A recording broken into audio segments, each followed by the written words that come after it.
Do you fear for your life at all? I mean, you're an economic hitman. You've a self-described con man who has literally sat down with presidents, prime ministers, dictators.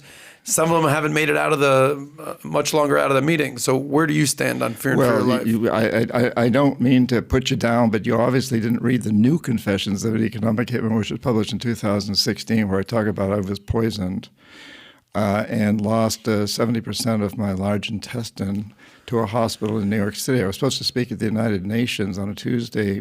I flew up to New York from Florida, where I lived at the time, on Monday, had lunch with this journalist who it turns out probably was not a journalist.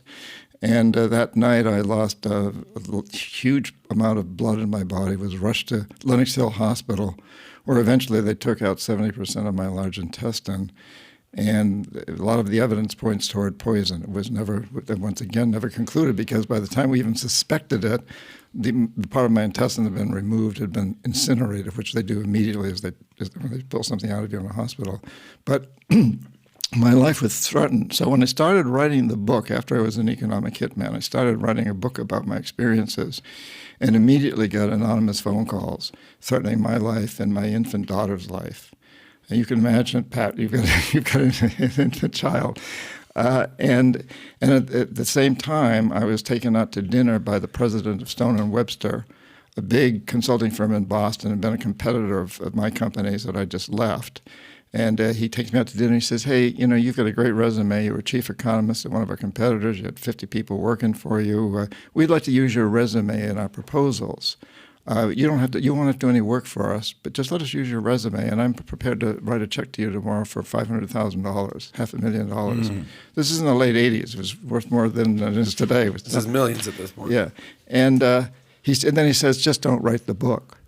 So, in fact, I'm getting the same treatment that I've been giving these presidents. I'm being offered, I'm now without a job. Yeah. I'm being offered $500,000 in one hand, and the other hand, wow. Yeah, and so. Do you deserve that treatment, though?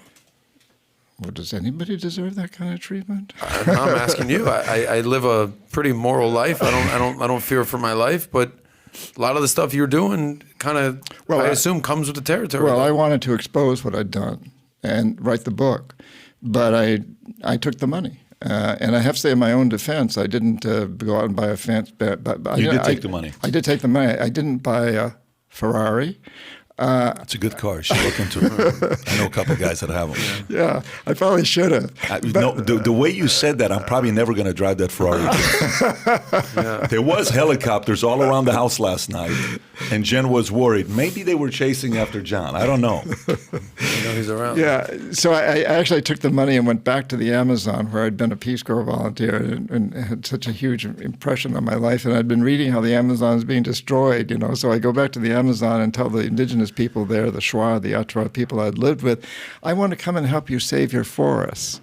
And this started me off on a whole new career. They said, well, if you want to save the forests, then don't come here and try to change us. It's your oil companies, your lumber companies, your mining companies. It's your dream in the North. It's your dream of big buildings and Ferraris and other such things that are destroying these forests. So change the dream of your people. So I came back and formed a nonprofit called Dream Change, and then Pachamama Alliance. I began writing books about this.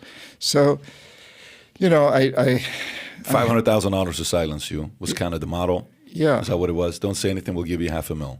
Don't write that book. They're okay with me writing books on shamanism and indigenous culture. They encourage that, in fact. Not on what I'd done. And then my contract was over by 9/11. I'm in the Amazon with a group of people that I'm taking in to work with to save the forest. 9/11 happens. I fly up to New York. I go and stand and look down at that pit. And I knew I had to write this book. And I'm not saying there's a connection between what I did and 9/11, but it just struck me that I had to write this book. And this time I decided that I wouldn't contact other economic hitmen and jackals as I'd been doing before. So the word had gotten out. That's why I got the threats. This time I decided I'd write the whole book completely in secret as a confession, not as an expose, but as a confession. And I figured once I got it in the hands of publishers, it would be my insurance policy. So I went ahead and did that and thought it was my insurance policy. and then until I got poisoned, and then that put a different. What year was this? You said you got $500,000 in 1980. Yeah.